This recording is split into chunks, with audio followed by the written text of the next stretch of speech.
President Obama earlier this year thought about doing this executive order before the election, decided not to do it. A lot of people think that was a mistake. I'm curious, before we get on to what he's going to do tonight, whether you think it was an error for him not to have done it earlier.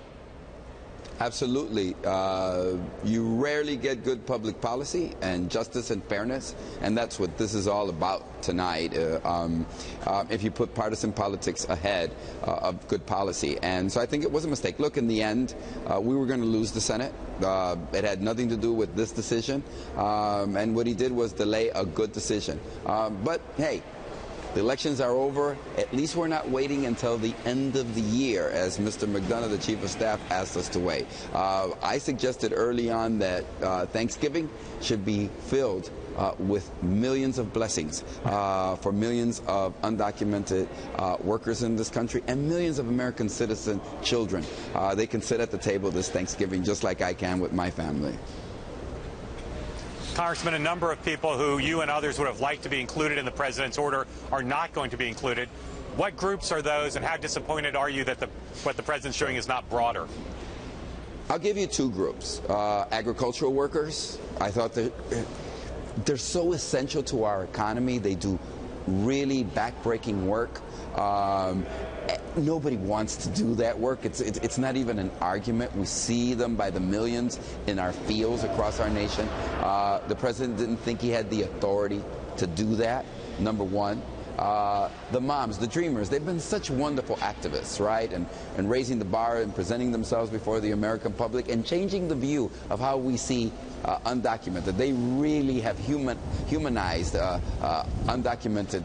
They've made sure people don't call them illegal because they've humanized them in such a way. And they've shown that many undocumented workers and those that don't have papers are Americans and everything but a piece of paper. So those two groups, look, when I sat down for dinner with the president yesterday, he was very clear. He wanted to have a solid bedrock as he moved forward, legal bedrock.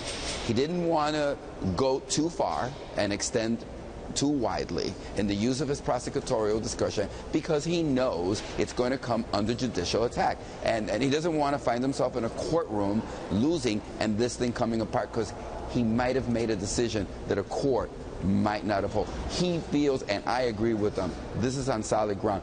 But it is a very expansive use of prosecutorial discretion. It's very generous. It's broad. And you know what?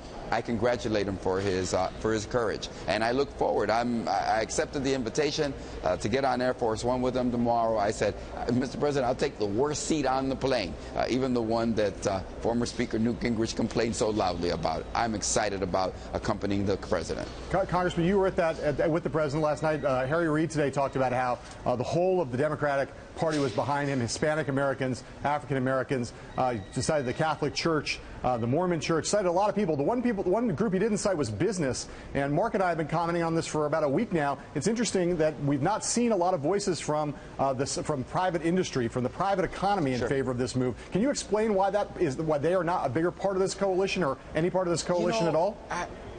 We've always, but they are part, interesting. They should be more part of this. Maybe they look at it more from the workforce point of view than from a human rights, civil rights point of view, a family unification point of view.